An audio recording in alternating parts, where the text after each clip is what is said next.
Sabemos que Deus tem planos e propósitos personalizados para cada um de nós. Normalmente isso já não é mais alvo de discussão.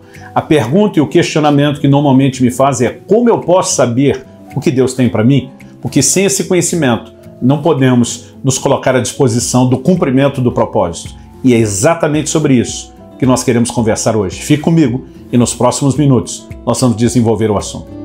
Em Filipenses, no capítulo 2, no versículo 13, a palavra de Deus diz assim: porque Deus é quem efetua em vocês tanto querer como realizar, segundo a sua boa vontade. Algumas coisas que podemos entender a partir desse texto. Em primeiro lugar, Deus tem uma vontade, e essa vontade é sempre boa.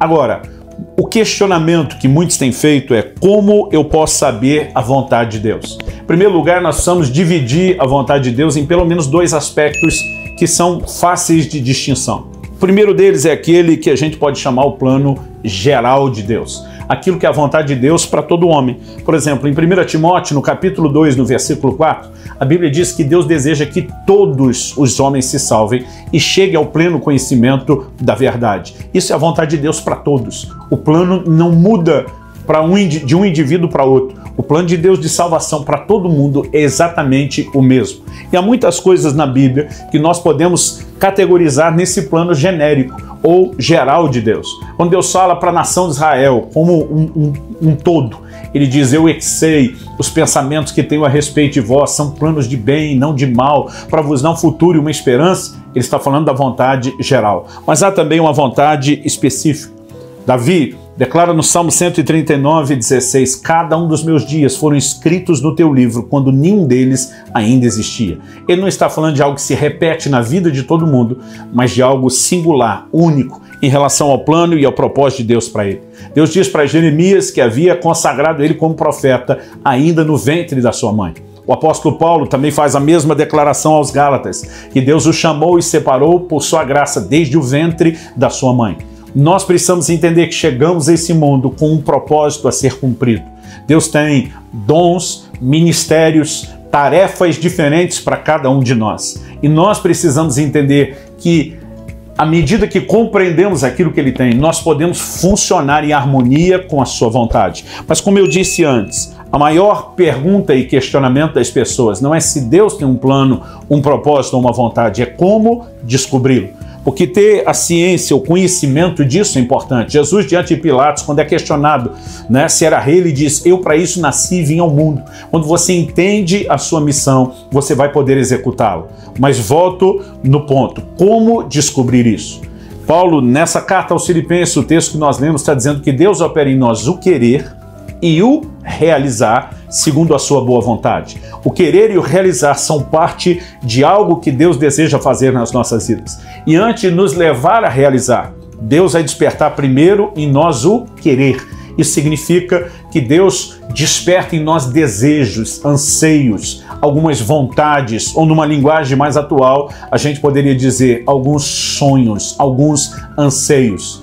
E muitas vezes as pessoas gastam muito tempo procurando a sinalização da vontade de Deus no lado de fora. Eles estão esperando uma palavra profética, eles estão esperando um sonho, uma visão, uma comunicação extraordinária, e eu quero deixar claro que eu não sou contra nada disso e creio nisso de coração. No entanto, o papel dessas experiências ou manifestações não é nos dirigir. Romanos 8,14 diz que os que são guiados pelo Espírito de Deus são filhos de Deus. O Espírito Santo tem uma forma simples de nos orientar e de nos dirigir. Logo depois de falar isso, no verso 14, no 16, Paulo diz assim: porque o Espírito testifica com o nosso espírito que nós somos filhos de Deus. Há um testemunho interior simples do Espírito Santo a respeito daquilo que Deus quer falar e comunicar conosco. Então, o meu conselho às pessoas é: você não precisa procurar tanto a sinalização do lado de fora. É possível, é até provável que em algum momento Deus vai usar essas manifestações do lado de fora como uma forma de confirmar aquilo que Ele já colocou do lado de dentro. Mas o que temos dentro de nós é um anseio, é um desejo. Desde a minha adolescência, algo consumia o meu coração. Era um desejo ardente, incontrolável de pregar a palavra de Deus. Hoje eu consigo me divertir disso. Na época não conseguia dimensionar o que eu estava fazendo, mas muitas vezes eu me trancava no banheiro da casa dos meus pais, onde eu estava fora da vista não só dos meus pais como dos meus irmãos, e diante do espelho eu pregava. Eu ficava imaginando como seria, eu ficava ensaiando, treinando aquele momento. Eu cheguei a brincar algumas vezes que se por ocasião da vinda de Jesus algum espelho fosse arrebatado junto com a igreja, seria exatamente aquele de tanta mensagem que ele teve a oportunidade de ouvir. Mas o que me levava a estar diante daquele espelho era um desejo. E desde sempre, o que ao longo do tempo Deus foi confirmando com sinalizações também externas, já estava dentro de mim.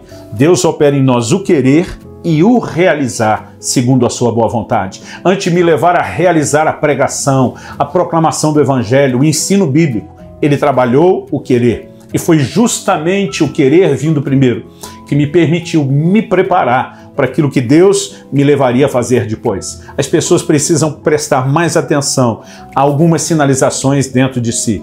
Não encoraje as pessoas de forma irresponsável a lutar por todo e qualquer tipo de sonho, mas nós precisamos analisar o nosso coração e procurar compreender a maneira de Deus trabalhar conosco. Quando a Bíblia diz que Moisés matou aquele egípcio, na pregação de Estevão, em Atos capítulo 7, nós lemos uma explicação que Moisés cuidava que os seus irmãos haveriam de entender que por meio dele Deus traria livramento a Israel. Naquele momento, ele já se via como um libertador, ele já se via como um instrumento de Deus para socorrer o seu povo, porque Deus estava operando dentro dele anseios. A palavra de Deus nos fala a respeito de Josué, que ele não se apartava da tenda do encontro. Mesmo depois que Moisés saía dos encontros com Deus, ele ficava lá. É como se ele olhasse e admirasse aquele lugar onde Deus dava a direção a um líder para conduzir o seu povo. E Deus já estava forjando dentro dele um desejo. O desejo de um dia também liderar a nação de Israel. Quando olhamos para exemplos como o de Gideão, quando o anjo do Senhor aparece para ele, e diz: o Senhor é contigo, homem valente. Tem dentro dele aquela chama de um inconformado. Ele na hora desabafa e diz que o Senhor é conosco. O que é feito das maravilhas que nos contaram nossos pais. Em outras palavras, cadê o mover de Deus? Cadê o extraordinário? Cadê o sobrenatural? Por que é que as coisas não estão acontecendo? Por que que o coração dele fervilhava? Porque Deus já o estava despertando para algo. Quando Davi vai visitar os seus irmãos, receber notícia deles para levar ao pai, leva alguns presentes para o capitão do exército onde os seus irmãos serviam, ele ouve o desafio de Golias. E ele começa a perguntar o que é que está sendo dito, o que é que o rei está falando a respeito disso. E a Bíblia nos mostra que um dos irmãos, Davi, dos mais velhos, diz: bem sei teu coração, você veio aqui para ver a guerra. Um comentário de um irmão é muito revelador. Isso me faz imaginar um Davi, cada vez que os irmãos chegavam em casa, ele queria saber tudo a respeito da guerra. E é como se eles dissessem: isso não é para você, não te interessa, não é da sua conta. E nessa hora Davi perguntando, eles agem da mesma forma. Agora esse questionador Davi a respeito dessas coisas viria liderar o maior exército de conquista que a nação de Israel conheceu em toda a sua história. Aquilo não era mera curiosidade, havia um anseio dentro dele. Nós precisamos gastar tempo com Deus, questionando alguns desejos antigos que nos perseguem. Eu tenho conversado com pessoas que dizem a vida inteira: meu coração queimou em fazer algo por crianças, mas eu nunca fiz. E eu pergunto: se uma vida inteira o seu coração queimou, por que é que você não fez? E muitas vezes a resposta que eu ouço é: porque eu não tinha certeza do que Deus queria. Eu tenho dito a alguns deles: não tendo certeza, eu prefiro fazer alguma coisa do que não fazer nada. E para fazer alguma coisa, nós normalmente começamos daquilo onde o nosso coração está sendo despertado. É lógico que o coração pode se apartar para o lado errado, por desejos e motivações e ambições erradas, mas à medida que nos posicionamos diante de Deus em oração, sensibilidade no relacionamento com o Espírito Santo, nós podemos checar se o que está dentro de nós está alinhado com aquilo que o Senhor tem para as nossas vidas. José foi um grande líder que salva não apenas a sua nação de uma fome que viria, mas guardou e protegeu o Egito, uma nação inteira, e tocou o mundo dos seus dias. Deus já trazia sonhos ao coração dele desde garoto, que um dia ele estaria numa posição de liderança, que seus irmãos se curvariam diante dele. Isso ardia no coração de José de tal forma que enquanto ele está como escravo, ele se torna chefe dos escravos. Depois, quando ele vai injustamente para a prisão, ele se torna chefe dos presos. E eu tenho dito às pessoas: se você tem um chamado para liderar, lidere no lugar onde você está. Lidere na dimensão que Deus lhe confiou, porque se você for fiel nisso, são apenas fases de treinamento, onde Deus vai te levar adiante e vai te promover a fazer mais. Talvez haja sonhos no seu coração de ser um administrador público exemplar, do nível como Daniel e José foram, testemunhando a favor e não contra o reino de Deus com a sua conduta e o seu bom exemplo. Talvez Deus tenha colocado no seu coração o anseio de ser um pesquisador e trabalhar com descobertas que podem revolucionar a ciência e o curso da humanidade. Talvez Deus colocou no seu coração o anseio de ensinar e treinar pessoas e capacitá-las não apenas para melhorar a vida delas, mas para ajudá-las a melhorar a vida de muitos outros. O que quer que arda no seu coração como vocação, se você é um filho de Deus, você precisa prestar atenção que isso pode ser mais do que uma aptidão profissional, pode ser os indícios de uma área onde Deus quer usar você. Se nós gastarmos tempo suficiente diante de Deus orando para discernir, vamos descobrir que alguns desses desejos antigos, insistentes, que se recusam a morrer dentro de nós, são na verdade a sinalização da vontade de Deus. Porque, como já falei antes e repito, a maior sinalização do plano e do propósito de Deus não está do lado de fora, está do lado de dentro.